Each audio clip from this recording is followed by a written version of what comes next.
오늘 요한계시록 33번째 시간입니다. 큰 음녀에 대한 부분을 우리가 살펴보는데요. 많은 물들 위에 앉은 그 큰 음녀, 이 큰 음녀가 심판받게 되어지는 부분을 말씀해 주고 있습니다. 오늘 이 부분을 우리가 살펴볼 텐데요. 먼저 들어가기 전에 이런 말씀을 하고 싶습니다. 우리는 지금 계시록은요, 현재 일을 살펴보는 게 아니라 2000년 후에, 그러니까 이 사도 요한이 있었을 때 한참 2000년 후에 교회가 하늘로 올라간 다음에 이 땅에 있을 전 3년 반, 후 3년 반, 이때의 일을 우리가 살펴보고 있는 거죠. 그러니까 미래의 일을 살펴본 것입니다. 사도 요한 때 따지자 보면 2000년 후가 되어지는 부분 아니겠습니까? 근데 벌써 이런 시간이 다 흘러가고 있고요. 이제 얼마 남지 않은 그 타임에 우리가 서 있는 것입니다. 끝자락에서 우리는 지금 얼마 후에 일어날 7년 가운데 있는 그 일들을 오늘 계시록을 통해서 우리가 계속해서 살펴보고 있는 것이죠. 그 미래에 있을 그 일들을 우리가 성경을 통해서 그 역사를 알 수 있다라고 하는 부분입니다. 오늘도 우리가 앞으로에 있을 일들을 살펴볼 것인데요. 이것을 또 현재 나타나는 그런 현상을 가지고 성경 우리가 어느 정도는 추측하고 암시를 하고 이해를 할 수 있지만은 그것이 정답이 아니다라고 하는 부분입니다. 항상 성경은 성경으로 우리가 확인해야 한다는 것이죠. 왜? 지금 나타나는 현상을 보고 우리가 이거다라고 해버리면, 결정 지어버리면 시간이 지난 다음에는 오류가 생길 수 있기 때문에 그렇습니다. 역사적으로도 특히 이제 건 100년 전후에 이 계시록으로 인해서 많은 사람들이 오류에 빠져 있는 부분이 있기 때문에 그렇습니다. 우리나라도 몇십 년 동안 이 계시록 문제 때문에 시한부 종말로까지 나온 부분이 아닙니까? 그래서 많은 문제가 일어나기 때문에 그렇습니다. 대부분 그런 분들이 우리나라에서 이렇게 계시록을 푸는 분들은 우리가 지금 살펴보는 성경적인 부분보다도 너무 인위적이고 사람들이 만들어 놓은 그런 말들과 또 일어나는 그런 현상들을 가지고 해석을 하기 때문에 많은 부분에 있어서 오류가 있다라고 하는 부분입니다. 우리는 계시록을 살펴볼 때 처음부터 끝까지 그렇게 안 한 것이라고 하지 않는다고 말씀드렸죠. 오늘도 역시 성경이 있는 부분을 가지고 우리가 거기까지만 보자는 겁니다. 더 나아가서 그럴 것이다 라고 하는 이런 추측은 우리가 하지 말아야 된다는 거죠. 그냥 성경을 있는 그대로 우리가 보고 이해하면 우리는 크게 벗어나지 않는다는 것을 알 수가 있습니다. 그런 관점에서 오늘도 우리가 이 큰 바벨론에 대해서, 음녀에 대해서, 큰 도시에 대해서 우리가 살펴보려고 하는 겁니다.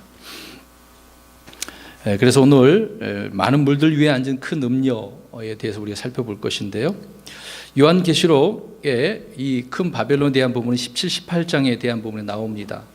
17, 18장은 큰 음녀에 대해서 말씀을 하고 있고요. 17장은 또 세부적으로 우리가 살펴보면 큰 바벨론의 그 영적이고 종교적인 문제를 다루고 있다고 하는 것입니다. 자, 영적이고 종교적인 문제, 그리고 18장 우리가 이제 한참 이제 다다음 주에 살펴볼 것인데요. 18장에는 그 도시, 그 음녀 바벨론이 정치적이고 상업적인 도시라고 하는 부분에 대해서도 우리가 다루게 될 것입니다. 다 이제 쉽게 얘기해서 그놈인데 이렇게 성경을 펼쳐서 우리에게 말씀을 자세히 해주고 있기 때문에 이것이 무엇인가라는 것을 우리가 알아야 된다는 것입니다. 자, 이 부분에 대해서 우리 킹제임스 진영 안에 이미 이제 그분은 별세하셨지만 라키 목사님이 계셔요. 클라리슨 라키 목사님이 있는데 이분은 17장을 로마 캐톨릭의 종교 체계라고 설명을 하고 있고, 또 18장은 실제 이라크의 지역에 세워질 바벨론으로 그렇게 해석을 합니다. 그래서 27장과 18장의 바벨론을 두 개의 바벨론으로 이 라키 목사님은 보고 있었다는 거죠. 그래서 두 개는 전혀 다른 도시다라고 하는 부분을 그렇게 말을 합니다.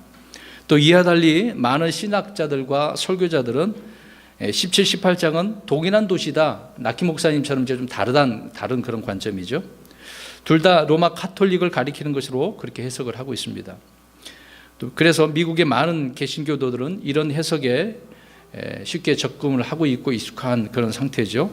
그래서 교황이 미국을 방문할 때마다 교황을 적그리스도라고 지칭을 한 부분이 있었습니다. 실제적인 그런 사건이 있었던 거죠. 큰 음료에 대한 다양한 해석이 이렇게 있지만은 전혀 우리는 어려운 부분이 아니다라는 겁니다. 왜? 성경은 성경으로 우리가 그대로 풀어나가면 우리가 이해할 수 있다는 거죠. 그래서 성경은 정확하게 말씀을 하고 있기 때문에 부지런히 찾는 그런 습관을 가지면은 계시록의 말씀들을 이해할 수 있다는 것입니다. 자, 계시록에 이제 두 여자가 나옵니다. 오늘 본문에도 나오죠. 우리가 이미 앞에 여자에 대한 부분을 살펴봤습니다. 몇 장에 나옵니까? 이세벨 말고요. 여자에 대라고 설명하고 있는데 12장에 해로 옷 입고 있는 한 여인 나오죠. 이미 우리 살펴본 부분이지만 누구라고 그랬습니까? 해로 옷 입고 있는 여인이 누구라고 그랬어요? 이스라엘이 나온 거죠. 그리고 17, 18장에 오늘 우리가 이제 계속 살펴볼 큰 음녀, 이 여자에 대해서 살펴볼 겁니다. 큰 바벨론이라고 말씀을 하고 있죠. 17장 5절과 18절에 보면 좀 이해할 수 있습니다. 5절 이따가 우리가 살펴볼 것인데요. 그녀 이마에 한 이름이 기록되어 있었는데 신비라 큰 바벨론이라 땅의 창자들과 가증한 것들의 엄이라 하였더라 이렇게 말씀을 하고 있습니다. 그녀 이마에 누구인지 알려주고 있는 거죠. 성경은 분명히 좀만 가서 읽어보면 누구라고 이제 말을 해주고 있는 거예요. 그래서 그녀의 이름은 신비고 큰 바벨론이고 땅의 창조들과 가정한 것들의 엄이다. 이 부분을 잘 기억하셔야 됩니다. 이따 이 말씀 연관해서 설명을 드릴 부분이니까요. 그래서 성경이 스스로 이렇게 증명하는 구절들을 우리가 좀 더 이해하는 그런 차원에서 잠깐 말씀을 드리면, 앞에 이제 우리가 구약에 보면 성경에서 이제 야발이 나오죠. 야발이 누구냐라고 이렇게 보면은 반드시 또 그 문맥에 써 있었지 않습니까? 이 사람은 가축을 소유한 자들의 조상이다라고 이야기합니다. 조상. 그리고 또 유발이라고 하는 사람이 나오는데 이 유발은 하프와 오르간을 다루는 모든 자들의 조상이라는 거죠. 그러니까 그의 아버지라는 겁니다. 조상 그러면 아버지라고 그렇게 우리가 이해할 수 있는 거지 않습니까? 그러면 아브라함은 어떤 조상이라고 이야기해요? 그렇죠. 분명히 성경은 그렇게 말씀을 또 히브리에서 하고 있기 때문에 우리가 그렇게 이해할 수가 있습니다. 여기저기 성경에 흩어져 있는 부분까지라도 우리가 퍼즐을 잘 찾아보면 맞춰보면 답이 있는 것이죠. 그런데 오늘 금방 읽은 5절 말씀처럼 땅의 창조들과 가정한 것들의 엄이라고 누가 그러한 자라고 이야기하고 있습니까? 아니 창조들과 가정한 자들의 엄이 큰 바벨론, 그것을 말씀하고 있는 거죠. 또 한 가지 우리가 성경적인 이제 또 부분을 예를 들어서 설명드리자면, 하와는 어떠한 자일까요? 모든 산자의 어미. 이브가 이제 그렇다는 거죠. 그러면 이제 남편에게 순종하는 여인들의 어미는 또 뭐라고 누구라고 이야기합니까? 베드로서에 사라라고 그러죠. 그러니까 앞에는 안 나왔는데 뒤에 넘겨보면 또 그런 부분 나오잖아요. 또 갈라디아서도 그런 부분을 많이 언급을 하고 있고요. 이제 풍유라고 또 바울이 설명한 부분도 있습니다. 자, 이런 식으로 성경은 무엇의 아버지 또 어머니라고 이야기하죠. 오늘 분명히 본문에서도 어미라고 이제 표현하고 있는 부분이 아닙니까? 이 어미가 누구냐 이제 그 얘기죠. 그런 것처럼 위에 있는 예루살렘은 자유로운 자니 곧 우리 모두의 어머니다라고 이야기합니다. 예루살렘, 지금 예루살렘이 어디에 있죠? 하늘에도 있고 땅에도 있다는 겁니다. 근데 하늘에 있는 예루살렘을 우리의 뭐라고 얘기해요? 갈라디아 4장 26절에 우리 모두의 어머니라고 이야기합니다. 갑자기 무슨 예루살렘의 어머니야? 이 부분에 대한 나중에 자세히 또 설명드리겠습니다만은, 아무튼 성경은 우리의 어미가 누구라고 설명을 해주고 있지 않습니까? 우리 믿는 자들의 어미. 근데 땅에 있는 큰 바벨론은 누구의 어미라 설명되어 있어요? 땅의 창녀들과 가정한 것들의 어미. 자, 아버지가 누구고 어미가 누군지를 또 우리가 분류를 잘 해야 되겠죠. 오늘 분명히 이 도시 큰 바벨론을 그 어미 음녀 여자라고 표현하면서 누구다라고 지금 설명을 하고 있는 겁니다. 그래서 바벨론은 항상 예루살렘과 서로 짝을 이루고 있어요. 왜? 하나님이 하시면은 누구도 따라하죠. 사탄도. 이런 것처럼 지금 여기도 이제 그런 모습을 갖추고 있는 것을 알 수 있습니다. 이스라엘은 우상 숭배로 말미암아서 심판을 받고 바벨론으로 끌려갔죠. 몇 년 동안 있었습니까? 70년. 물론 다 있는 건 아니죠. 남아있는 산업교도 계속 남아있고 일부가 온 것 뿐입니다. 나머지는 다 거기다 뿔뿔이 흩어지게 되어진 거죠, 나중에. 아무튼 바벨론의 포로 기간은 이스라엘 역사에서 이방인의 때를 여는 그런 시대이죠. 그래서 마태복음서에서도 보면은 바벨론 포로기를 기준으로 해서 시대를 나눕니다. 마태복음 1장 17절에 보면은요. 제가 읽어 드릴게요. 그러면 아브라함으로부터 다윗에까지 모든 세대가 14세대요. 다윗부터 바벨론으로 끌려간 때까지가 14세대요. 바벨론으로 끌려간 때까지 그리스도까지 14세대라. 여기도 또 바벨론을 언급한 이유가 있지 않습니까? 다 이 바벨론에 대한 부분을 성경에서 뭔가 말씀을 해주고 있기 때문에 그렇다는 것이죠. 이 바벨론은 이스라엘의 역사에서 너무나 치욕적인 역사이기 때문에 그들은 잊을 수가 없어요. 부인할 수도 없고. 참 치욕적인 부분 아니겠습니까? 바벨론은 바벨탑을 쌓은 창세기 10장 11장에 이제 바벨에서 유래한 그런 도시 이름이 아닙니까? 세계 최초의 하나의 어떤 제국으로 이렇게 성경은 예언의 한 부분으로 이렇게 말씀을 하고 있는 것이죠. 그래서 그러한 제국으로 한 도시이자 왕국이라는 사실 우리가 성경을 통해서 알 수 있습니다. 또 바벨론은 다니엘이 해석한 금신상에서 또 금머리에 해당하지 않습니까? 그래서 금은 동철, 세학, 진흙 이렇게 섞인 부분이죠. 느부갓네살 왕이 바로 형상에서 이 금이었던 것 아니겠습니까? 또 그의 왕국이 금머리라고 그런 표현을 해주고 있는 것이죠. 마지막 날들에 대한 예언의 출발점이 지상에 앞으로 이제 펼쳐질 그런 시작점이 바벨론 왕국이다라고 하는 부분입니다.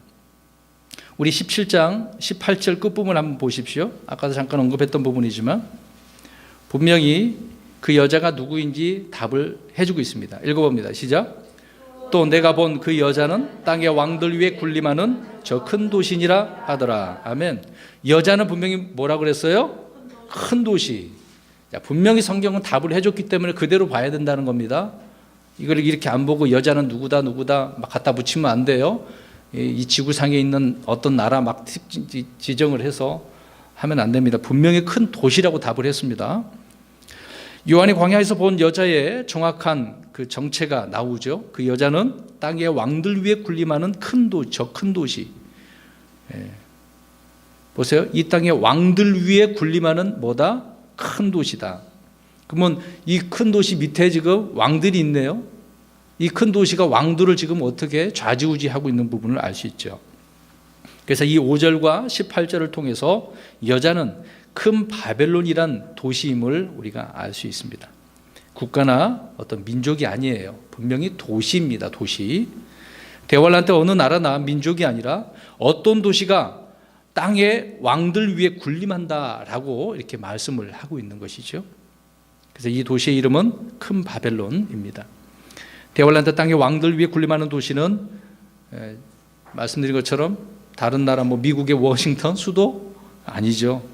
뭐 모스크바도 아니고 베이징도 아니고 파리도 아니고 그런 도시가 아니라는 것입니다. 오늘날 세계의 이 강국이라고 자랑하는 어떤 도시도 이 여자와 관련이 없어요. 분명히 아셔야 됩니다.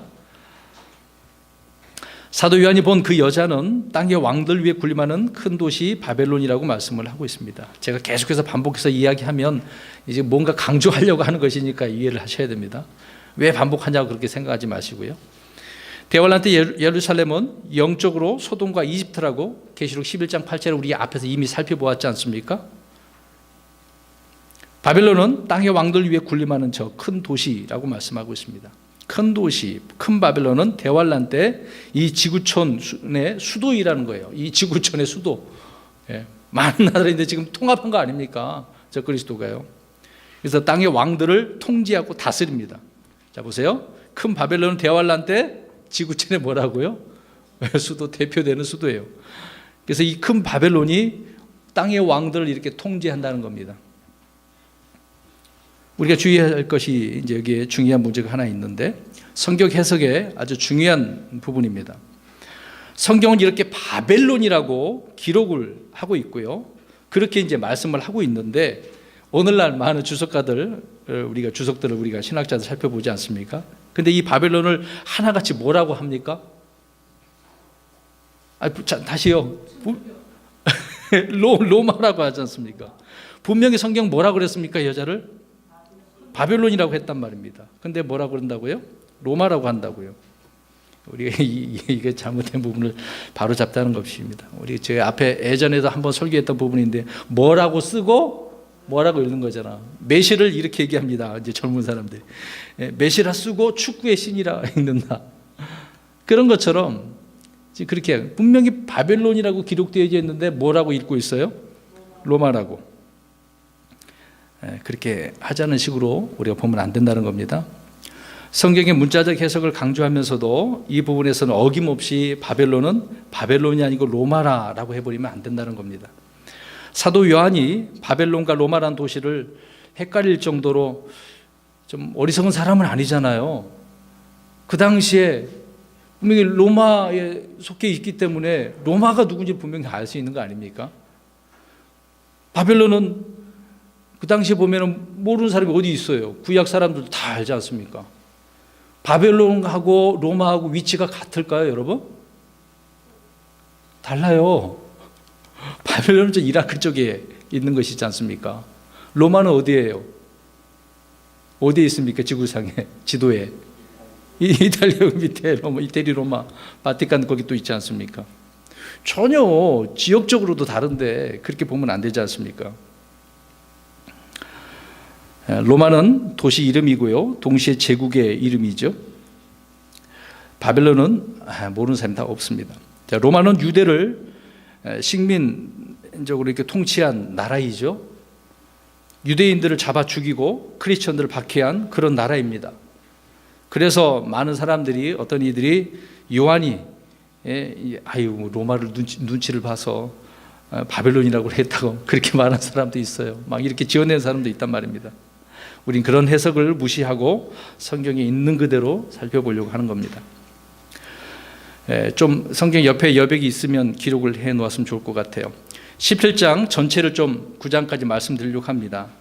자, 19장 5절까지 요한은 세 가지 환상을 봅니다. 첫째는 17장의 여자와 짐승에 대해서, 음녀와 짐승에 대해서 표시를 하면 좋을 것 같아요. 옆에다가 17장 전체는 그렇다. 물론 표지에도 이렇게 나와 있습니다만은. 둘째는 그 이후에 이제 본 것인데 큰 도시와 멸망에 대해서 18장 전체 말씀을 하고 있는 겁니다. 그 다음에 세 번째로는 그 이후에 이제 들은 것이에요. 본 것이고 이제 들은 것이에요. 환상 가운데 할렐루야를 외치는 그런 찬송이 19장 1절에서 5절, 그리고 6절에 10절이 어린 양의 혼인 잔치가 나오는 거죠. 그러니까 17, 18, 19장 초까지 이제 9장까지 10절까지 이렇게 이런 부분 환상을 보게 되어집니다. 자, 다시 17장에 있는 부분을 세 부분으로 나눌게요. 하나를 설명을 들었습니다만은 17장을 세 부분으로 나눕니다. 1절에서 6절까지 오늘 우리가 살펴볼 큰 바벨론의 정체, 바벨론 도대체 어떠한 것인가? 그리고 7절에서 15절까지는 큰 바벨론에 대한 설명을 쭉 해주고 있습니다. 7절에서 15절까지 큰 바벨론에 대한 설명, 그리고 16절부터 18절까지는 큰 바벨론의 멸망에 대해서 설명을 합니다. 이 부분을 우리가 오늘과 다음 주에 다다음 주까지 살펴보겠네요. 이렇게 생각을 하시고 1절 가서 우리가 이제 보겠습니다. 또 7병을 가진 7천사 중에 하나가 와서 나와 이야기하며 내게 이르되 이리로 오라. 많은 물들 위에 앉은 큰 음녀가 받을 심판을 내가 내게 보여주리라. 앞에서 우리가 저번 주에 살펴봤는데 16장 17절에 보면 다 이루어졌다고 했지 않습니까? 다 이루어졌으면 끝나야 되잖아요. 근데 또다시 뭔가 또 나오지 않습니까? 아직 계시록은 끝나지 않은 부분입니다. 이미 계시된 내용들을 더 설명하기 위해서 아주 세밀하게 알려주고 있는 그런 내용을 여기서 삽입해서 말씀을 해주고 있는 것입니다. 7병을 가진 7천사 중에 하나가 요한에게 와서 이리로 오라라고 이렇게 말을 합니다. 근데 이 7천사가 어느 천사인지는 우리가 알 수 있죠. 앞에 장 16장 19절에서 보면은 7번째 그 병을 공중에 쏟아부은 천사이죠. 그가 병을 쏟아부을 때 큰 바벨론이 파멸했기 때문에 그렇습니다. 또 이미 우리가 14장 8절에서도 살펴보았던 것처럼 저 큰 도시 바벨론이 무너졌도다 그렇게 했죠. 또 16장 아까 말씀드린 19절에 다시 한번 이렇게 언급되어져 있고, 그리고 우리가 또 다음에 살펴볼 18장 10절과 21절에도 어떻게 무너지는지 자세하게 설명을 하고 있는 것입니다. 이 일곱째 천사는 요한에게 큰 바벨론이 무너지는 것에 대해서 이렇게 말해주기 위해서 이리로 오라라고 이게 얘기합니다. 그래서 많은 분들 위한 큰 음녀가 받을 그 심판을 내가 네게 보여주리라 라고 말씀하고 있는 거죠. 그래서 1절에서 6절은 보여준 것이고 7절에서 18절은 이미 보여준 것에 대한 설명입니다. 이런 부분도 우리가 잘 이해를 했으면 좋을 것 같아요. 그래야 이제 무엇을 말하는 건가라고 이해할 수 있다는 것입니다. 자, 한번 좀만 더 살펴봅니다. 17장의 9절을 말씀드릴게요. 요한이 본 것과 천사의 설명을 이제 하고 있는데, 요한은 자신이 본 것이 무엇인지 천사의 설명을 통해서 이제 들은 것입니다. 요한은 큰 음녀와 여자를 그래서 이제 본 것이죠. 1절과 3절에 천사는 말하기를 이 여자는 큰 도시다라고 말을 합니다. 그 다음에 그게 이제 18절에 말하고 있는 거죠. 오늘 우리가 읽은 1절은 요한은 많은 물들 위에 앉은 여자들을 보았다라고 이야기합니다. 그 다음에 15절에 이제 그 9절을 보고 이제 들으십시오. 천사는 말하기를 물은 뭐라고 이야기합니까? 15절에 백성들. 자, 하나하나 답을 다 해석해 주고 있는 부분을 제가 이제 설명드리고 있는 거예요. 그래서 성경의 본문을 이렇게 수수로 해석하고 있는 거죠. 또 3절 보십시오. 짐승 위에 누가 있어요? 짐승 위에 탄 여자를 본 것이죠. 천사는 말하기를 이 짐승은 바닥 없는 깊은 구덩이에서 올라온 짐승이라고 8절 보십시오. 8절에 말씀을 하고 있는 거죠. 그 다음에 또 다시 3절과 7절 같이 보시면 일곱 머리를 봅니다. 그래서 이 일곱 머리는 천사가 뭐라고 이야기하는지 9절 보십시오. 일곱 머리는 그 여자가 앉아있는 일곱 산이다. 뭐 일곱 머리 그러면은 예전에 장로교에 있을 때 누구를 따라다니면서 이거 좀 들었거든요. 일곱 머리 그러니까 이 일곱 머리를 가나안 족속의 일곱 족속을 이야기하더라고요. 이렇게 상징으로 뭔가 따라가다 보면 이렇게 잘못 해석을 하게 되어집니다. 근데 분명히 여기 답을 뭐라고 그랬습니까? 일곱 산이라고 그랬습니다. 산들은 땅의 왕들이라고 말을 하고 있고요. 10절에. 그리고 7절에 보면 10개의 뿔을 보았죠. 근데 12절에 보십시오. 천사는 뭐라고 합니까? 10뿔은 10왕이다. 다 답을 쓰고 주고 있습니다. 근데 그 왕이 누구냐, 뿔이 뭐냐, 차차 이제 우리가 이해를 할 겁니다. 계시록은 성경 스스로 이렇게 완벽하게 말씀을 해주고 있습니다. 그렇기 때문에 우리는 상상하지 말고 추측하지 말고 그대로 살펴보면 되겠습니다. 계속해서 우리 다시 1절 보십시오. 일곱 천사 중에 하나는 큰 바벨론을 일컬어서 많은 물들 위에 앉은 큰 음녀라고 표현을 했는데요. 이 물들은 아까 우리가 읽은 것처럼 백성들, 민족들 이렇게 말씀을 하고 있습니다. 음녀라고 하는 이 표현 역시 일산적으로 흔히 사용되는 그런 용어 아닙니까? 우상을 숭배하고 이교도들과 연합할 때 쓰는 이런 표현의 말이잖아요. 특히 그래서 이 음행했다라고 하는 그런 부분 많이 사용되죠. 많은 물들 위에 앉은 큰 음녀란 말은 많은 민족들 위에 군림하는 큰 도시를 성경이 이렇게 말을 하고 있습니다. 우리가 또 한 가지 이 부분에 대해서 주의해야 하는 한 번 더 말씀드리지만 미국의 이제 침례 교회들도 또 성경대로 믿는 성도들 중에서도 이 부분에 대해서 설명할 때 분명히 바벨론이라고 하는데 로마 카톨릭 이 교회의 멸망이라고 그렇게 이야기를 합니다. 바벨론은 바벨론이고 로마는 로마인데 큰 바벨론은 대환란 때 이 땅에 다시 세워질 도시거든요. 근데 이걸 로마 카톨릭이라고 하니까 문제가 생기는 거죠. 제가 또 이것을 반복해서 이렇게 말씀드리는 이유는 아니고 이들이 로마 카톨릭은 여기에 속해 있는 하나의 그 어미의 자식들이라고 보면 돼요. 어미의 열매, 자식들 열매라고 그렇게 보면 되는 것입니다.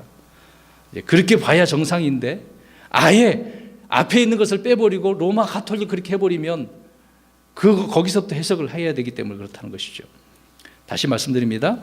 큰 바벨론은 대환란 때 이 땅의 지구에 세워질 도시라는 이야기예요. 그러니까 지금 이 큰 바벨론 도시가 있다는 겁니까? 없다는 겁니까? 없다는 거죠. 앞으로 대환란 때 세워질 것이기 때문에. 그런데 이거를 지금 뭐라고 그런다고 대부분? 로마 카톨릭이라고 한다고요. 로마 카톨릭 지금 이미 있는 거죠. 312년인가요? 13년인가요? 콘스탄틴 왕제를 통해서 그때 있는 거죠. 근데 이거 앞으로 있을 일인데 이 부분입니다. 그래서 우리 이해를 해야 됩니다. 그리고 또 하나, 로마 카톨릭의 본부는 어디에 있습니까? 바벨론에 있나요? 어디에 있습니까? 바티칸에 있잖아요. 지역별로 다르단 말입니다. 성경에 바티칸이라고 나와 있어요? 아니잖아요. 뭐라고 나와 있습니까? 바벨론이라고요. 예, 큰 로마 아닙니다. 큰 바티칸도 아니죠. 예, 큰 바벨론이라고 하고 있습니다. 그래서 우리는 본문의 말씀을 그대로 신뢰를 해야 된다는 거죠. 예. 예를 들어서 계시록에 왕들이 나오고 왕국이 나오잖아요. 그러면 지금 이 지구촌에 왕국이 뭐 얼마나 되겠어요? 대부분 공화국이잖아요. 나라들 아닙니까? 우리나라도 공화국 아닙니까? 대통령이 있잖아요. 또 어떤 나라는 수상이 있고 총통이 있고 뭐 주석도 뭐 공산당에는 거기 있겠죠. 왕국은 왕국이지 공화국이 아니다라는 겁니다. 예. 이런 부분을 우리가 생각해 보면 갖다가 붙일 수는 없잖아요. 예. 대환란 때는 이 세상이 왕국의 정치 형태에 왕이 다스리는 그런 시대로 우리가 이해해야 되는 겁니다. 그렇게 우리가 이해하는 것이 바른 해석이죠. 다시 말씀드립니다. 그러니까 지금의 이 공화국 체계가 아니라 이 7년 환란 때 들어가 버리면 왕국 체제가 바뀌는 거예요. 왕국 체제로. 적그리스도의 왕국이 되는 거죠. 사탄의 왕국이 되는 겁니다. 큰 바벨론에 대해서도 마찬가지죠. 여러분, 이라크의 수도가 어디입니까? 바그다드죠. 바벨론은 바그다드에서 80km 정도 떨어진 남쪽 지역에 있습니다. 세 번에 걸쳐 또 말씀드리지만 지역이 다르다는 부분이죠. 적그리스도는 예루살렘의 성전에 자기를 세우고 자신을 하나님으로 보이며 동시에 바벨론을 재건할 것입니다. 나중에 이렇게 재건해요. 과거 느부갓네살 왕이 가장 크고 강력한 도시를 그때 건설하지 않았습니까? 대환란 때 역시 적그리스도는 두라 평지에 거대한 도시를 세워서 큰 바벨론으로 명명하게 될 것입니다. 자, 보세요. 느부갓네살 왕이 강력한 큰 도시를 바로 이 두라 평지에다가 세웠거든요. 그런 것처럼 나중에 적그리스도도 큰 바벨론을 이렇게 도시를 이렇게 세운다라는 것입니다. 우리는 성경을 통해 그래서 앞으로에 있을 이렇게 역사를 우리가 알 수 있는 것입니다. 그래서 큰 바벨론이 어떤 도시인지를 우리가 이제 살펴보고 또 보고 있는 거죠. 17, 18장을 우리가 읽어보게 되어지면 이 도시의 특징이 나옵니다. 자, 17, 18장 물론 다 이제 보이지만 제가 간추려서 설명드리면 이 도시는 부정한 가증한 도시고 술에 취한 도시고 음행하는 도시고 크고 막강한 도시고 부유하고 상업적인 도시라고 말씀하고 있습니다. 그리고 성도들의 피에 취한 도시, 하나님의 진노의 조주를 마시는 그런 도시라는 거죠. 그래서 이 도시의 내용을 살펴보면 선한 것이 있어요, 없어요? 하나도 없어요. 다 악한 거죠. 잘못된 거예요. 자, 1절, 계속해서 1절 보십시오. 7 천사 중에 하나는 요한을 그래서 이렇게 부릅니다. 큰 음녀가 받을 심판을 내가 네게 보여주리라고 이렇게 이야기합니다. 그렇기 때문에 17장은 큰 바벨론의 심판에 대한 부분입니다. 이 큰 바벨론은 땅의 왕들 위에 군림하는 도시고 7산 위에 세워졌고 백성들과 무리들과 언어들을 이렇게 다스린다라고 이야기하고 있습니다. 그러니까 온 세상을 이렇게 다스리는 적그리스도, 그를 우리가 또 이해할 수 있는 거죠. 정치 체제를 우리가 또 알 수 있습니다. 근데 특징은요, 성도들의 피와 6절을 보십시오. 예수님의 순교자들의 피에 취해 있다는 겁니다. 참 희한한 것에 취해 있네요. 술에 취한 것도 아니고 피에 취해 있네요. 이 여자, 이 도시는 7머리와 10뿔을 가진 짐승을 타고 있습니다. 성경에서 이 짐승은 적그리스도라는 거죠. 우리는 이미 바다에서 올라오는 짐승, 용에게 자리와 그래서 권능을 받은 그 짐승이죠. 또 짐승의 형상과 짐승의 수가 뭔지, 짐승의 자리가 뭔지 온통 짐승에 대한 그런 기록들을 앞에서 다 살펴보았었습니다.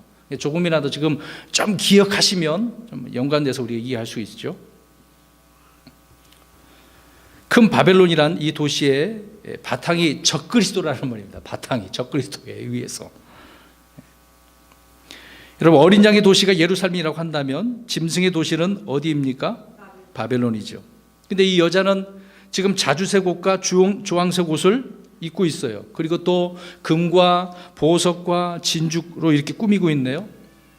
금잔을 상징으로 이렇게 사용을 하고 있고요.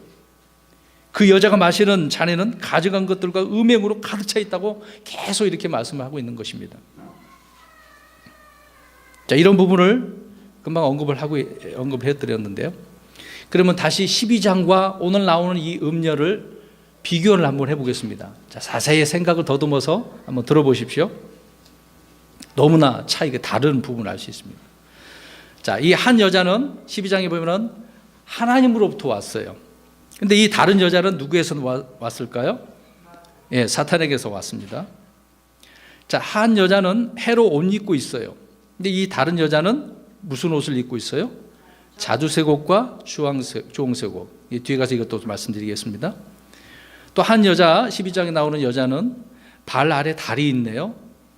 달은 밤을 다스리는 광채잖아요. 근데 이 다른 여자는 발 아래 뭐가 있습니까? 땅에 왕들이 있는 거죠. 자, 그런 단어 하나하나씩 우리가 놓치지 않았으면 좋겠습니다. 근데 이 12장에 나오는 여자는 용에 의해서 고통을 받죠. 또 이 용은 그녀의 아들을 박해하고 삼키려고 한 부분이 있지 않습니까? 근데 이 다른 여자는 누구를 박해할까요? 왕들을 그 위에 있던 왕들, 땅의 왕들 위에 있는데 이 왕들을 또 박해하네요. 이상합니다. 악한 자들을 또 이렇게 핍박하네요. 열왕은 처음에 그녀를 지지했으나 돌아서서 그녀를 파멸시키죠. 자, 한 여자는 12장에 나온 여자는 세상에서 그래서 미움을 받습니다. 다른 여자는 세상에서 사랑을 받아요. 이제 그 내용이 계속 나올 겁니다. 제가 비유해서 말씀만 드리는 거예요. 또 12장에 나오는 여자는 깨끗하고 거룩해요. 근데 이 다른 여자는 더럽고 부정하다. 예. 근데 또 12장에 나오는 여자는 날개를 받았네요. 근데 다른 여자는 용에게 권능을 받아요. 그 다음에 12장에 나오는 여자는 머리 위에 12개의 별을 가지고 있어요. 근데 이 다른 여자는 이름이 어떤 이름이에요? 신성모독하는 이름을 지닌 관을 쓰고 있네요. 마지막으로 12장에 나오는 한 여자는 그래서 하늘로 올라가죠. 이게 나중에 이 여자는 천년왕국으로 들어가는 거죠. 말 잘못했습니다. 이 다른 여자는 파멸 속으로 땅에 던져지게 되어지는 거죠. 나중에 브로스에 다 들어가는 것이고. 너무 다 다른 차원이죠. 근데 다 뭔가 비슷한 것처럼 따라하는 부분을 볼 수 있죠. 다른데 자꾸 뭔가를 따라해. 그런 부분을 우리가 볼 수 있습니다. 자, 계속해서 다시 1절 보십시오. 1절을 계속 해석하고 있는 겁니다. 많은 물들 위에 있는 큰 음녀에 대해서 우리가 또 말을 했으니까 살펴봅니다. 우리 이사야 1장 21절 가서 보겠습니다. 이사야 1장 21절. 자, 큰 음녀, 많은 물들 위에 있는 큰 음녀. 이사야 1장 21절은 뭐라고 말씀하는지 살펴보겠습니다. 음녀에 대한 부분입니다. 시작. 신실하던 도시가 어찌 창녀가 되었는가? 판단의 고기가 거기에 충만하고 의가 거기에 거하더니 이제는 살인자들 뿐이로다. 자, 신실하던 도시, 어디 도시를 말하는 걸까요? 예루살렘. 예. 근데 창녀가 되어버렸네요. 예. 이제 살인자들이 넘친다라고 말씀하고 있습니다. 성경은 우상을 숭배한 또 배교한 예루살렘을 창녀가 되었다라고 지금 말씀을 하고 있는 거예요. 하나님을 배반하고 우상을 섬겼기 때문에. 그러니까 하나님과의 영적 관계를 이렇게 부부 관계로 말씀을 해주고 있는데 문제가 생겼으니까 이것을 음행이라고 말씀하고 있는 겁니다. 그 다음에 에스겔서 16장 28절 29절 보겠습니다. 자, 음녀, 음행, 창녀짓한 그런 내용을 살펴보는 겁니다. 이게 영적 음행을 설명하고 있는 거죠. 에스겔서 16장 28, 29절.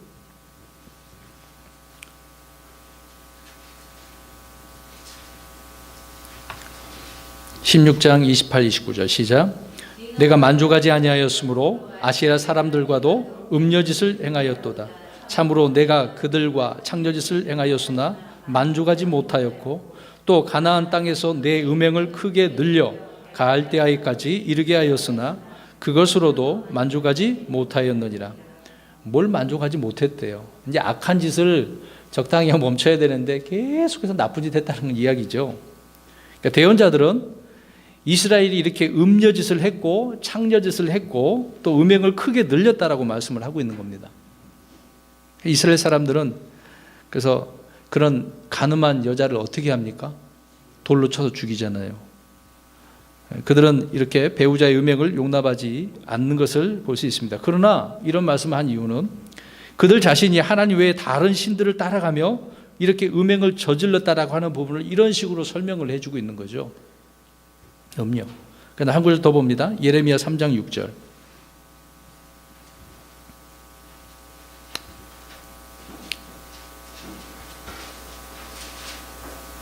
예레미야 3장 6절 시작. 요시야 왕 시대에 주께서 또 내게 이르시되 타락한 이스라엘이 행한 것을 내가 보았느냐?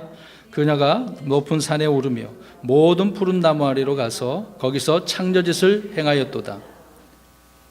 이 말씀에 따라서 우리가 보면 성경에서 이방인들이나 이교도들의 우상 숭배하는 것을 일컬어서 뭐라 그래요? 창녀짓, 음행이라고 하지 않는다는 겁니다. 잘 보세요. 누가 이렇게 했다는 겁니까? 이스라엘이요. 그렇죠? 이 이교도들은요, 이방인들은 하나님과의 언약의 관계가 아니잖아요. 그들이 하든 말든 하나님은 내버려 두고 계시니까요. 상관도 안 하니까요. 악한 자들을 그냥 내버려 둔 거 아닙니까? 근데 이스라엘 백성은 그렇게 하지 말아야 되는 것인데, 그러니까 이런 말을 할 때는 음행, 창녀짓이라는 이런 표현은 이스라엘에게만 이렇게 해당한 말씀인 것이죠. 근데 오늘 큰 바벨론에 이 큰 음녀가 나오고 있는 것입니다. 자, 1절은 우리가 그렇게 단어를 우리가 찾아봐서 이해할 수 있습니다. 2절 보겠습니다. 계속해서 더 설명 봅니다. 땅의 왕들이 그녀와 음행하였고 땅에 거주하는 자들도 그녀의 음행의 포도주에 취하게 되었도다 하고, 땅의 왕들이 큰 바벨론과 음행을 했다고 이야기하고 있습니다. 자, 음행이라고 하는 것은 부정적으로 이제 좋은 의미가 아니죠. 나쁜 쪽으로 몸이 연합됐다라고 하는 것을 이야기해주고 있는 거죠. 땅의 왕들은 주 하나님과 이스라엘을 대적하기 위해서 이렇게 큰 바벨론과 부정과 불법의 연합을 이루은 것을 말씀해주고 있는 것입니다. 이런 음행이에요. 자, 보세요. 왕들이 큰 바벨론과 음행을 했어요. 그러면 이스라엘에게 말하는 그런 영적 이야기가 아니잖아요. 그렇죠? 이 말씀은 금방 말씀드린 것처럼 누구를 대적하려고? 하나님과 이스라엘을 대적하기 위해서 불법으로 연합한 그 음행을 지금 설명하고 있는 것입니다. 이것을 지금 나쁘게 표현하고 있는 거예요. 그래서 이 왕들과 큰 바벨론이 정치적으로 연합하게 되어집니다. 그리고 경제적으로 연합했고 종교적으로 연합하게 되어진 거죠. 그것이 17, 18, 19장 초까지 이렇게 말씀을 하고 있는 것입니다. 오직 연합만이 그들은 살 길이라고 하는 그런 정책을 펴고 있는 거죠. 그래서 성경을 이를 일컬어서 땅의 왕들이 그녀와 음행하였고라고 이렇게 2절에 말씀을 하고 있는 것입니다. 지금 온 세상이 하나가 되려고 애를 쓰고 있지 않습니까? 그래서 유니가 들어간 단어는 다 합치자는 이야기입니다. 그러니까 좋은 게 아니거든요. 겉으로 보기에는 좋아 보이지만 내면적으로 들어가 보면은 이거는 점점점 누구를 대적하려고 하는 거다? 하나님은. 근데 실질적으로 이제 이 큰 바빌론과 이 땅의 왕들이 7년 환란 가운데 이런 일이 벌어진다는 거죠. 그게 이제 음행한 것입니다. 그러면 이것을 우리가 좀 더 오늘날 우리 은혜의 시대 우리 그리스도인들에게 한번 이야기해 보려고 합니다. 우리 교회는, 주님의 몸된 교회는 세상과 어떻게 해야 되죠? 분리돼야 되죠. 분리돼서 항상 거룩해야 되지 않겠습니까? 우리는 그렇잖아요. 음행하지 않는 거죠. 이 악한 현 세대에서 우리가 불러냄을 받았기 때문에 철저히 우리는 분리되어져야 하는 것입니다. 또 이 세상에 대해서 어떤 명령을 하고 있습니까? 조심하라고 말씀하고 있는데 갈라디아서 6장 14절을 보시면은요, 세상을 사랑하지 말아라. 세상과 친구가 되어서는 안 된다. 세상과 일치하지 말아라 그렇게 이야기하죠. 동화되어서도 안 되고 또 세상 삶의 일에 있어서 얽매여서도 안 되고 세상에 속한 그런 정욕들을 거부해야 된다고 말씀하고 있습니다. 그래서 유치한 원리들에서 떠나라 이런 말씀까지 나오죠. 그래서 세상에 그 십자가에 못 박고 세상에 대해서 십자가에 못 박아라 이런 말씀을 하고 있는 것입니다. 우리 그리스도인들은 이렇게 되는데 이 음행은 전혀 다른 부분 아닙니까? 그러나 오늘 우리가 살펴보고 있는 17장의 땅의 왕들은 큰 바벨론과 이렇게 음행을 한 것이죠. 땅에 거주하는 자들도 그래서 그녀의 음행의 포도주에 취하게 되어집니다. 그러니까 온 도시가, 온 나라가, 온 사람들이 이렇게 취하게 되어지는 거죠. 이 음행의 포도주에. 그래서 큰 바벨론의 종교 문화는 온 세상의 모든 거주민들에게 다 전파되기 때문에 이렇게 취하게 되어진다는 겁니다. 그렇기 때문에 무슨 일이 일어나도 재앙을 눈에 이제 보는데도 회개해요, 안 해요? 안 하게 되어집니다. 오히려 하나님을 어떻게 한다고요? 대적에 신성모독하는 그런 게 있잖아요. 이름 자체가 그런 거잖아요. 하나님을 그렇게 대적하는 것입니다. 그래서 종교 통합은 이 시대의 모든 종교에 요구되고 있습니다. WCC가 바로 그런 부분 아닙니까? 다 하나라고 이제 표현을 하고 있는 거죠. 통합하려고 하는 겁니다. 2절을 보십시오. 그녀의 음행의 포도주에 취하게 되었도다 이렇게 말씀합니다. 용을 경배하고 짐승을 따르며 그 형상에 경배하는 것이 바로 음행의 포도주인 것이죠. 여러분 포도주에 취한 자들은요 정신이 어떨까요? 좀 취해보면 어떻습니까? 정신이 제정신이 아니죠. 마찬가지로 땅의 왕들과 온 세상의 거주민들은 이 그녀의 음행의 포도주에 취해서 정신이 맑지가 못하는 겁니다. 그래서 판단력이 없는 거죠. 무엇이 선인지도 모르는 거예요. 고통을 당하면서도 알 수가 없는 때가 바로 이런 때라는 것입니다. 이 포도주에 대해서 좀만 말씀드리면 성경은 용들의 독이래요. 용들의 독. 자 보세요. 그냥 독이 아니에요. 용들의 독입니다. 용들의 독. 그리고 독사들의 치독한 독이라고 말하고 있는 거죠. 그래서 땅의 왕들은 큰 음녀가 주는 이 음행의 잔을 마심으로 인해서 음행을 이렇게 저지르는 거죠. 바벨론 이야기했으니 바벨론에 대해서 더 잠깐 말씀드리면 바벨론의 기원은 아까 말씀드린 것처럼 10장 이렇게 넘어가야 되겠죠. 바벨까지 갑니다. 거기에서도 마찬가지로 어떻습니까? 사람들이 어떻게 해요? 네, 하나가 되자. 우리가 그래서 오늘 올라가 보자 그렇게 이야기하잖아요. 바벨론 제국에서도 느부갓네살도 역시 마찬가지입니다. 그래서 이 당시에 바벨론의 그 언어를 이 느부갓네살 왕이 어떻게 했습니까? 온 민족들에게 언어들에서 다 하나가 되게 하려고 또 자신을 섬기게 하려고 한 것 아니겠습니까? 정치와 종교의 통합을 이렇게 바벨론 제국 이 느부갓네살 왕이 선포를 해서 그렇게 했었던 것이죠. 그래서 포로로 잡혀간 그런 세대들이 이제 1세대는 가서 죽기도 하고 2세대, 3세대 나중에 이제 돌아옵니다. 우리가 느헤미야서 살펴보았습니다만은 중간에 뭐 말을 하긴 했는데 알아듣지는 못해. 그렇죠? 히브리 말을 잃어버렸어. 바벨론 말을 하고 있잖아요. 언어가 그냥 완전히 그렇게 돼버렸으니까. 우리나라도 역시 일본에 의해서 어려움을 당한 때 어땠습니까? 언어까지도 바꿔버리고 또 뭐라 그래? 사람들의 우리 이름도 장씨 개명을 통해서 바꿔버리지 않습니까? 이렇게 통합하게 되어지면 이런 일이 벌어지는 겁니다. 그래서 하나가 되어져서 자기를 섬기게 하려고 하는 그런 부분이죠. 자, 이런 바벨론의 체계를 가장 잘 답습하고 이걸 구현해내는 종교 체제가 바로 로마 카톨릭이라는 거예요. 잘 보셔야 됩니다. 로마 카톨릭 아니라고 했는데 여기서 이렇게 설명하는 이유를 잘 이해를 하셔야 돼요. 자, 이런 바벨론의 체계인데 이 큰 음녀 도시가 그런 체계인데 이것을 잘 답습하고 있는 현재 큰 종교가 뭐라고요? 로마 카톨릭이라는 말입니다. 네, 카톨릭은 단순한 종교 집단이 아니죠. 전 세계 모든 나라의 외교 관계를 맺고 있습니다. 이 바티칸을 어떻게 보고 있습니까? 나라예요, 나라. 국가입니다. 그래서 대사를 파견하지 않습니까?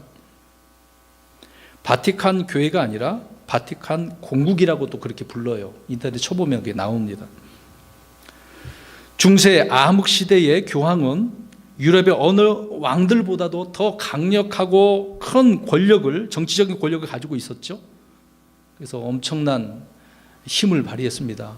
때로는 왕이 더 뛰어나면 또 이게 반격을 해야 되는 부분이 있어서 교황과 왕과 엄청난 대치가 있었던 거죠. 그런데 대환란 때 짐승은 세계 모든 종교를 이렇게 통합해서 중시하는 비교할 수 없는 큰 권력을 이 여자에게 지금 어떻게 합니까? 주고요. 그 여자를 성경은 지금 큰 바벨론이라고 이렇게 이야기를 하고 있는 겁니다. 그 힘을 받았으니 땅의 왕들을 좌지우지하고 있는 거죠. 군림하는 거죠. 그런 내용이 지금 2절 말씀인 것입니다. 계속해서 3절 뭐라고 말씀을 또 보겠습니다. 본문의 3절입니다. 이처럼 영 안에서 나를 광야로 데리고 가니라. 내가 보니 한 여자가 신성모독하는 이름들로 가득하고 7머리와 10뿔을 가진 주홍색 짐승 위에 앉아 있더라. 7병을 가졌던 천사는 요한을 광야로 데리고 가 한 여자를 보여주었죠. 영 안에서 순간 이동한 거예요. 데려간 것입니다. 그 당시에 그때 1세기라고 봐야 되나요? 한참 2000년 후에 그 일까지 옮겨지게 되어진 거죠. 아무튼 요한이 본 여자는 신성모독하는 이름들로 가득하고 또 7머리와 10뿔을 가진 주홍색 짐승 위에 앉아 있었습니다. 이걸 봤어요. 이 여자를요.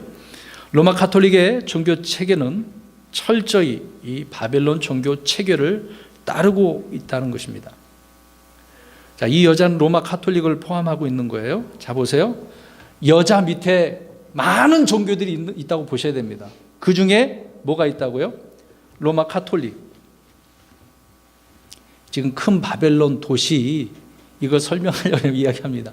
저 로마 가톨릭이 큰 바벨론이 아니고 큰 바벨론 밑에 있는 하나의 그 열매다. 그렇게 생각을 해야 되겠죠. 성경이 지금 그렇게 말씀을 하고 있는 것이니까 이걸 지금 이렇게 설명드리고 있는 겁니다.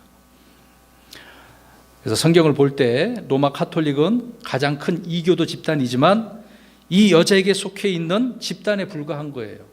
이 큰 바벨론 밑에 이게 있는 것입니다.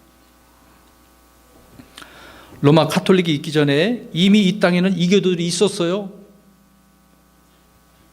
312년 13년에 로마 가톨릭이 이제 공식적으로 선포되기 전에도 이교도들은 있었단 말입니다. 그리고 구약 성경에는 음행에 관한 많은 기록들이 많이 나오잖아요. 구약의 이런 많은 기록들은 로마 가톨릭에 대해서 적용할 수 없어요. 구약이 그렇게 나왔다고 로마 가톨릭이네 할 수 없다 그 얘기입니다. 전 세계 모든 종교는 마귀에게 희생물을 드리며 마귀들을 신으로 섬기고 경배합니다. 여러분 우리나라뿐만 아니라 다른 나라 한번 기회가 있으면 가보십시오. 특히 동남아 가보십시오. 제가 네팔, 태국 그쪽을 좀 가봤거든요. 가자마자 특히 네팔 보면 거기에 무슨 사원 같은 게 하나 있어요. 거기 이제 사람들 태워서 죽이는 그 강물이 있는데 이제 그런 사원들 보면은 거기에 그림을 설명해 주더라고요, 가이드가. 근데 오늘 뒤에 또 설명드리겠습니다만은 어머니가 있고 자식이 있어요. 근데 그 자식이 또 그 자식과 또 결혼을 해서 또 낳아요. 이렇게 되는 거예요. 자기 남편이 있는데 남편이 죽고 그 낳은 자식이 갖고 또 그 자식과 결혼해요. 이제 이런 시스템이 지금 이 바벨론 종교 체계가 그거라는 이야기입니다. 계속 이런 시스템이 되어져 있어요. 저번에 소개해드린 그 2개의 바벨론이라고 하는 그 책 속에 그런 내용들이 담겨져 있습니다. 그래서 이 큰 바벨론은 수많은 종교를 이렇게 낳았고 온 땅에 전파가 된 것입니다. 그래서 이 세상에는 수많은 민족 종교들이 있지만 그 뿌리는 모두 다 이 큰 바벨론이라고 우리가 알 수 있는 거죠. 큰 바벨론 멸망에 대해서는 우리 이사야 21장 한번 가보겠습니다. 9절입니다. 이미 이사야에서도 이 멸망에 대한 부분을 언급을 하고 있는 거죠. 자, 큰 바벨론 멸망에 대한 구절을 또 보고 있는 겁니다. 이사야 21장 9절 시작. 보소서 사람들을 태운 병거가 2명의 마병과 함께 여기로 오나이다 하며 그가 응답하여 이르되 바벨론이 무너졌도다 무너졌도다. 그녀의 신들을 새긴 모든 형상들을 그분께서 부수어 땅에 던지셨도다 하더라. 아멘. 계시록에 기록된 말씀이 이미 구약의 대언자를 통해서 이렇게 선포된 거죠. 이는 놀라운 말씀입니다. 바벨론이 무너졌네요. 이 구절을 로마 가톨릭에 적용한 것은 그래서 무리다. 제가 왜 이렇게 자꾸 로마 가톨릭이 아니다라고 이야기하냐면 대부분 이것이 로마 가톨릭 하다 보니까 앞뒤가 안 맞는 그런 부분이 있다는 것입니다. 일곱 머리와 열 뿔을 가진 짐승은 이미 앞에서 그 정체를 확인했죠. 계속 12장 3절과 13장 1, 2절에 말씀을 하고 있습니다. 잠깐 읽을게요. 하늘에 또 다른 이적이 나타나니라. 보라, 일곱 머리와 열 뿔을 가진 큰 붉은 용이 있는데 그의 머리들 위에 7개의 관이 있으며. 자, 일곱 머리와 일곱 뿔을 가진 짐승은 붉은 용이라고 그랬어요.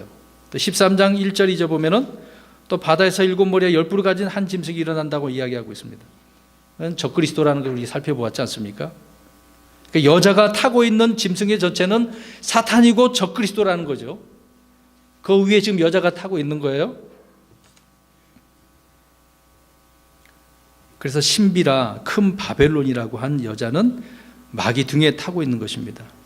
마귀 등에. 오늘 17장 3절에 보십시오. 주홍색 짐승이라고 그랬습니다. 주홍색 짐승. 자, 아까 언급한 말씀 있었죠? 아까 계시록 12장 3절에 붉은 용이라고 했지 않습니까? 우리가 이것을 통해서 알 수 있듯이 짐승의 색깔이 어떻다는 것을 알 수 있죠? 짐승은 무슨 색이에요 지금? 주홍색이네요. 주홍색. 적그리스도는 죄의 사람이죠. 죄의 사람이라고 말씀하고 있습니다. 바울이 얘기했죠. 죄의 색깔은 무슨 색일까요? 검은색이 아니라 주홍색, 진홍색이라고 말씀을 하고 있습니다. 우리 이사야 1장 18절 가서 볼게요. 이 자가 누군지를 지금 찾고 있는 겁니다. 이사야 1장 18절에 후반 중간서부터 너희 죄들이 주홍 같을지라도 눈같이 이게 될 것이요 지홍같이 붉을지라도 양털같이 되리라. 이 말씀에도 분명히 언급하고 있는 것처럼 죄들의 색깔은 주홍과 진홍이다. 네. 죄들이 주홍 같고 진홍같이 붉은 까닭에 죄의 사람이 주홍색 짐승이라고 말하는 것은 당연하겠죠. 이 주홍색 짐승 위에 올라탄 여자는 큰 바벨론입니다. 큰 바벨론은 신비고 또 땅의 창녀들의 가증한 엄이라고 했죠. 이 큰 바벨론은 마귀들의 초소가 되고 나중에요 모든 더러운 영의 요새가 되며 또 모든 부정하고 가증한 새들의 집이 됩니다. 우리 18장 2절 볼게요. 계시록 18장 2절. 나중에 다 살펴볼 말씀을 미리 이 바벨론이 누군가 지금 설명하고 있어서 말씀드리고 있는 겁니다. 18장 2절에 시작. 그가 우렁찬 음성으로 힘차게 외쳐 이르되 저 큰 바벨론이 무너졌도다 무너졌도다. 그녀가 마귀들의 초소가 되고 모든 더러운 영의 요소가 되며 모든 부정하고 가증한 새들의 집이 되었도다. 마귀들의 초소가 되네요. 얼마나 마귀들이 활개치겠습니까? 그러니까 이 바벨론은 막강한 도시가 된다는 겁니다. 어느 누가 이 마귀를 이길 수 있겠어요, 마귀들을. 그 큰 바벨론은 종교와 정치와 상업 도시로서 대환란 때 온 세상의 중심이 되어지는 부분이죠. 물론 이것은 이제 후 3년 반이 되는 것입니다. 그래서 3절에 이제 그런 오늘 본문의 3절에 이런 말씀인 것입니다. 그 다음에 4절, 이제 2절 남았네요. 4절 보겠습니다. 그 여자는 자주색 옷과 주홍색 옷을 차라리 입었고 금과 보석들과 진주들로 꾸몄으며 가증한 것들과 자기 음행으로 인한 더러운 곳으로 가득한 금잔을 손에 가졌더라. 무슨 옷을 입었어요? 자주색 옷과 주홍색 옷. 오늘날 로마 가톨릭에서도 모방해서 이렇게 이런 옷 입지 않습니까? 교황이 공식 행사에 나오면 이런 옷을 입나요? 그렇게 입는 부분도 있고요. 아무튼 네, 주로 교황은 흰 옷 입고 다니잖아요. 뭘 씌우기라고 그런 분도 있습니다. 전 자세히 잘 안 보지만 이제 그런 모방을 해서 이렇게 표현하고 있는 거죠. 저는 안 가봤습니다. 베드로 성당에 보면 거기에 금과 보석들과 진주들로 가득 되어져 있나요? 들어보셨나요 혹시? 그렇죠. 그 밑에는 엄청난 것이니까 엄청나게 이렇게 있어요. 자, 이것을 통해서 그러면 뭐라고 얘기합니까? 이제 지금 가톨릭이 그러니까 오늘 그래서 이 큰 바벨론을 뭐라고 이야기한다고요? 가톨릭이라고. 아닌데 지금 그렇게 한다는 이야기입니다. 이제 그런 모습 보면은 그러니까 이런 보여지는 것을 갖고 성경을 해석하면은 안 맞는다는 이야기죠. 이제 그걸 말씀드리는 겁니다. 근데 로마 가톨릭이요, 바벨론의 모든 것을 계승한다고 이렇게 공식적으로 선언했다고 합니다. 네, 그 부분에 뒤에 가서 제가 언급을 해드릴 텐데요. 먼저 우리 예레미야 51장 7절 8절 한번 보겠습니다. 큰 바벨론은 로마 가톨릭이 아닙니다. 지금 처음부터 끝까지 계속 아니다라고 말씀을 하고 있는 겁니다. 정치 체계예요. 로마 가톨릭은 큰 바벨론 밑에 있는 하나의 종교 집단이라고 보면 되는 겁니다. 지금 현재가 그런 것이죠. 나중에 큰 바벨론 도시가 세워지는 겁니다. 51장 7절 8절 시작. 바벨론은 주의 손에 있는 금잔 곧 온 땅을 취하게 한 금잔이었도다. 민족들이 그녀의 포도주를 마셨으므로 미쳤도다. 바벨론이 갑자기 넘어져 멸망하였으니 그녀를 위하여 울부짖으라. 그녀의 고통으로 인하여 향유를 쓰라. 혹시 그녀가 나을 수도 있으리라. 아멘. 예레미야는 바벨론을 주의 손에 있는 금잔이요, 온 땅을 취하게 하는 금잔이라고 이렇게 하고 있습니다. 근데 계시록에는 오늘 뭐라고 그래요? 가증한 것들과 자기 음행으로 인한 더러운 것으로 가득한 금잔. 뭔가 차이점이 있네요. 온 땅의 왕들과 거주민들이 이 잔을 마시고 취했는데 이것을 대온 자는 미쳤도다라고 말을 하고 있습니다. 그러니까 술에 취한 것은 어떻게 된 거예요? 미친 것이네요. 근데 이제 피에 취했으니까 더 미친 거네 그러면. 성경 표현하면 그렇습니다. 아무튼 금잔을 이렇게 손에 가지고 있네요. 그 다음에 마지막 5절입니다. 그녀의 이마에 한 이름이 기록되어 있었는데 신비라 큰 바벨론이라 땅의 창녀들과 가증한 것들의 엄이라 라고 했습니다. 이마에 이렇게 기록되어져 있네요. 그럼 보겠습니다. 구약의 바벨론은 신비일까요? 구약의 바벨론은 신비가 아니죠. 이미 우리 잘 알고 있는 부분인데요. 신약에 와서 바벨론에 대한 도시가 또 있어요. 그리고 그 구절 읽어보신 적 있으십니까? 우리 사도행전 가보겠습니다. 여기에 근데 교회가 있네요. 교회가 있어요. 이야, 대단하네. 바벨론에 교회도 있고. 베드로전서 5장 13절입니다. 베드로전서 5장 13절. 사도행전 아니고 베드로전서입니다. 제가 잘못 말씀드렸어요. 자, 베드로전서 5장 13절입니다. 5장 13절 시작. 너희와 함께 택받은 바벨론에 있는 교회가 너희에게 문안하고 내 아들 마가도 그리하느니라. 아멘. 바벨론 도시가 어디 있네요. 거기에 바벨론에 있는 교회가 있네요. 크리스천들이 있었다는 것이죠. 반면에 계시록에 나오는 바벨론은 큰 바벨론이에요. 그냥 바벨론 아니고 큰 바벨론. 구약의 바벨론보다 더 큰 도시로서 바벨론이 재건되기 때문에 그래서 큰 바벨론이라고 그랬습니다. 구약에 나온 것과 다르다는 이야기예요. 5절 계속해서 보십시오. 그래서 로마는 바벨론이 아니죠. 바벨론은 결코 로마로 불린 적이 없다라고 하는 부분입니다. 말씀드린 것처럼 지역이 다르고 언어가 다르잖아요. 민족이 다르고 국가가 다릅니다. 큰 바빌론이 엄이라고 말을 하고 있죠. 땅의 창녀들과 가증한 것들의 엄이라고 그랬습니다. 엄이. 자, 이런 땅의 창녀들도 있고 가증한 것들 많잖아요. 그 중에 엄이, 이제 큰 엄이 그렇게 보는 거죠. 그래서 로마 가톨릭은 큰 바벨론이란 어미에서 나온 자녀예요. 자녀들 중에 하나죠. 오늘날 이 땅에 있는 수많은 종교들이 바로 이 큰 바벨론이란 어미에게서 난 그런 자녀들입니다. 엄청난 많은 종교들이 있잖아요. 다 여기에서 나온 거예요. 앞에 창세기 또 언급한 부분이지만 함의 후손인 니무롯이 있죠. 이 니무롯이 바벨을 세운 거잖아요. 바벨. 탑이 아니고 바벨이라고 하는 도시 있어요. 도시를 세웠어요. 그런데 이 니무롯은 물론 성경에 이 세미라미스는 안 나옵니다. 역사에 이제 그것이 기록되어 있는데 이 니무롯이 세미라미스와 이제 결혼을 합니다. 했는데 이 세미라미스는 오늘날 이제 어떻게 이제 이게 표현이 돼서 나오냐면 그리스 신화의 여신도 누구 있죠? 아프로디테. 또 로마 신화에 나오는 비너스가 나오죠.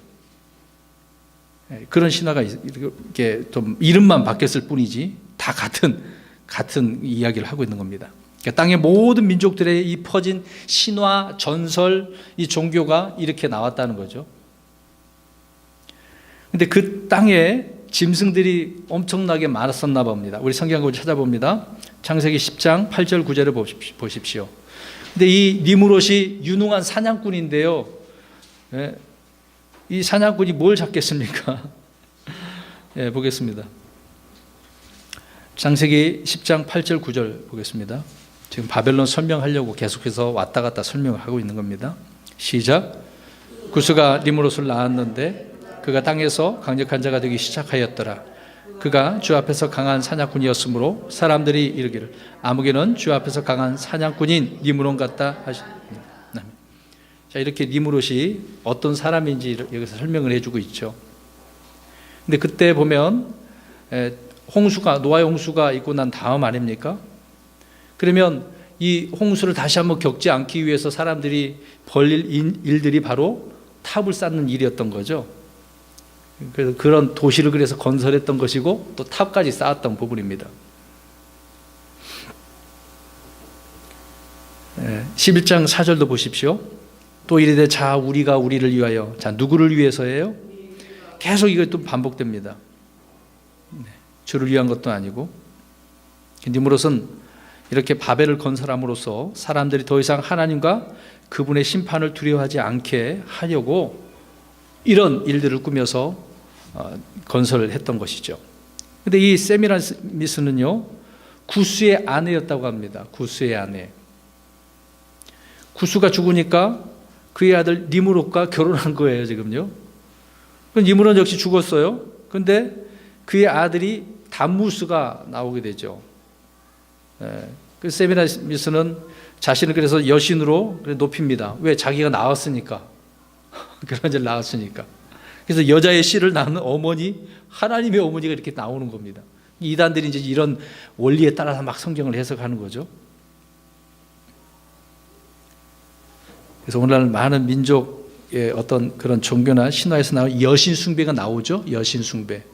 여러분 스타벅스에 가보면 그 로고 자체도 누굽니까? 뭐가 나옵니까?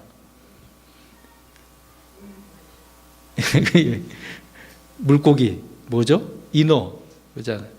다 이렇게 여신 숭배하게 만드는 거죠. 전 세계에 이렇게 흩어져 있습니다. 그래서 성경에 나오는 아스다로 나오죠. 아까 이제 세계적인 신화를 말한 것처럼 아프로디테, 비너스, 그 다음에 사도행전에 다이아나 신전 나오죠. 다 여기 이 여자입니다. 이름만 바꿨을 뿐이지. 죄송한 이야기지만 가톨릭도 역시 마리아 나오잖아요. 마침 모두 동일 인물인데 다른 이름으로 또 같은 종교로 이렇게 설명을 하고 있는 것이죠. 이집트, 바벨론, 그리스, 페니키아, 로마 다 어디에나 이 하늘의 여왕이 있습니다. 그래서 여신 숭배는 모두가 다 이 세미라미스가 출처라는 거죠. 니므롯과 세미라스 두 개가 이렇게 딱 내려오는 겁니다.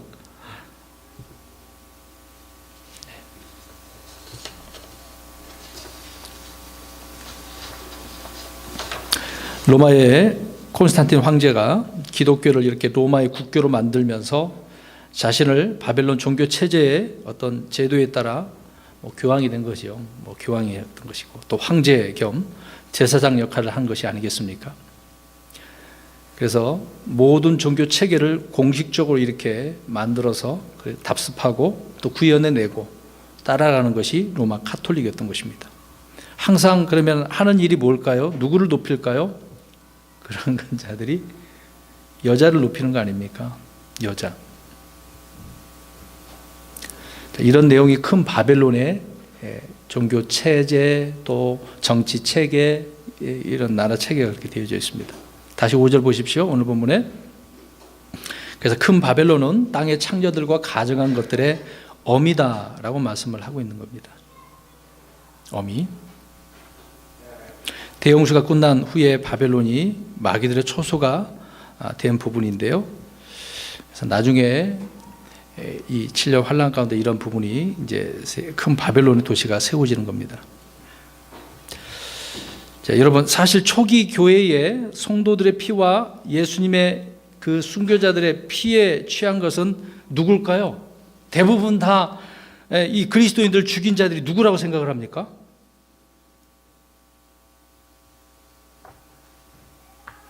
이해가 안 되시나요? 역사적으로 예수님이 이제 승천하시고 이제 이 땅에서 이제 이스라엘과 예루살렘과 떠나서 복음이 막 전파되고 있습니다. 그래서 100년, 200년, 300년 이렇게 간다고 생각할 때 그리스도인들이 많이 죽었잖아요. 누가 많이 죽였어요? 누가 죽인 겁니까? 주로 이제 로마라고 생각하잖아요. 근데 제일 먼저 유대인들이 기독교인들을 많이 핍박했지 않습니까? 사도행전을 보면은 바울 역시도 그렇게 크리스찬들을 죽이려고 애를 쓴 것 아니겠습니까? 먼저는 유대인들이죠. 그 다음에 로마 제국이고, 그 다음에 시간이 한참 흘러서 중세시대라고 표현합니다. 누가 많은 그리스도인들을 바르게 성경대로 믿으려고 할 때 죽였습니까? 예, 로마 가톨릭. 그렇죠? 다 그대로 답습하니까. 뭐 그것뿐만이겠습니까? 한참 이제 그런 시대에 저 중동 지역에서 일어난 무슬림이 일어났잖아요. 무슬림 역시 그리스도인들 얼마나 많이 죽어요. 지금도 곳곳마다 특히 이슬람 지역에서는 그리스도인이라고 한다면 어떻게 합니까? 죽여요, 바로. 들통나면 그 자는 죽는 거 아닙니까? 정말 많이 죽었죠. 지구촌 곳곳에서 이렇게 성도들의 피와 예수님의 순교자들의 피에 취한 자들이 많아요. 그런 민족들, 국가들이 있습니다. 그런데 이런 자들은 교황과 아무런 관련이 없는 자들이죠. 근데 성도들의 피를 흘리고 있습니다. 여러분, 누가복음 11장 15절에 보면은 아벨로부터 성전 제단 사이에 죽은 사가랴의 피는 누가 흘렸을까요? 사가랴의 피가 나오는데 그 누가 죽였을까요? 아벨로부터 계속해서. 누가? 유대인들이죠. 이스라엘이잖아요. 자, 이 성도들의 피에 취한 자들, 구약의 히브리인들 역시도 취해 있네요. 근데 이들이 로마 카톨릭과 상관이 있어요, 없어요? 지금 없다고 이야기하고 있는 거에 상관이 없다고.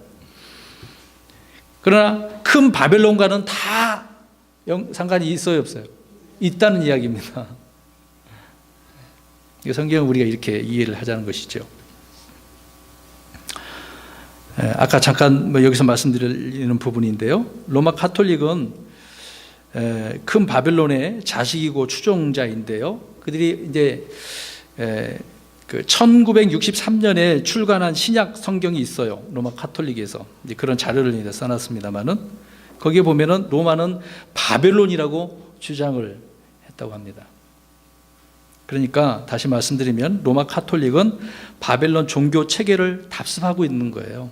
종교 체계를. 그리고 여자 마리아를 높이고 있고 성경 신자들을 죽이는 일을 하고 있는 것이죠. 로마는 그런 일을 하는 것입니다. 그런데 로마가 큰 바벨론, 큰 신비 아니다 이 말이에요. 이것은 하나의 종교 체제를 설명하고 있는 겁니다. 결론적으로 말씀드립니다. 큰 음녀 여자는 큰 바벨론 도시이다. 이건 언제 세워질 도시라고요? 환란 때에 세워질 도시다. 지금 이런 도시가 있어요, 없어요? 없다는 것입니다. 이게 환란 때를 이렇게 봐야죠. 우리는 성경을 있는 그대로 보는 습관을 가져야 될 것입니다. 스스로 성경이 이렇게 해석을 하고 있기 때문에 추측할 필요도 없고요. 그렇게 이해하면 우리는 벗어난 게 아닙니다. 너무 벗어나서 또 이단 소리도 듣고 또 이상하다라는 소리도 듣고 그러면 안 되겠죠. 오늘 여기까지 우리가 음녀와 짐승에 대해서 그 큰 바벨론 여자에 대해 그 정체에 대해서 우리가 살펴보았습니다. 다음 주는 이어서 더 우리가 이 부분에 대해 살펴보려고 합니다.